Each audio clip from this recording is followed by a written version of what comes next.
எல்லாருக்கும் வணக்கம்.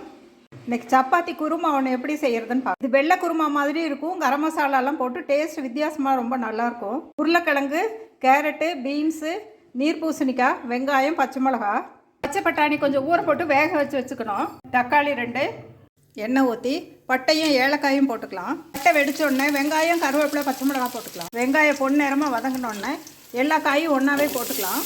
காய் கொஞ்சம் வதங்கினோடனே தக்காளியும் போட்டுக்கலாம். நல்லா உப்பு போட்டால் தக்காளி சீக்கிரம் வதங்கிடும். அது கூடயே பட்டாணி வேக வச்ச தண்ணி கூடயே ஊற்றிக்கலாம். அப்படியே காய் கொஞ்சம் நல்லா வேகட்டுன்னு தேங்காய் 2-3 சின்ன வெங்காயம், பூண்டு பெரிய கட்டியாக ஒன்று, இஞ்சி கொஞ்சம், ஊற வச்ச முந்திரி கொஞ்சம் போட்டு அரைச்சிக்கலாம். காய் 3/4 வேக்காடு வெந்த உடனே முந்திரி, தேங்காய், இஞ்சி, பூண்டு அரைச்சதை ஊற்றிக்கலாம். கடைசி இறக்கறதுக்கு பக்கமாக கொஞ்சம் தேங்காய் பால் ஊற்றிக்கலாம். வெங்காயத்தையும் குடமிளகாய் இது மாதிரி அரிஞ்சு அப்படியே மேலே போட்டு விட்டுறலாம். வேக வேண்டியதில்லை.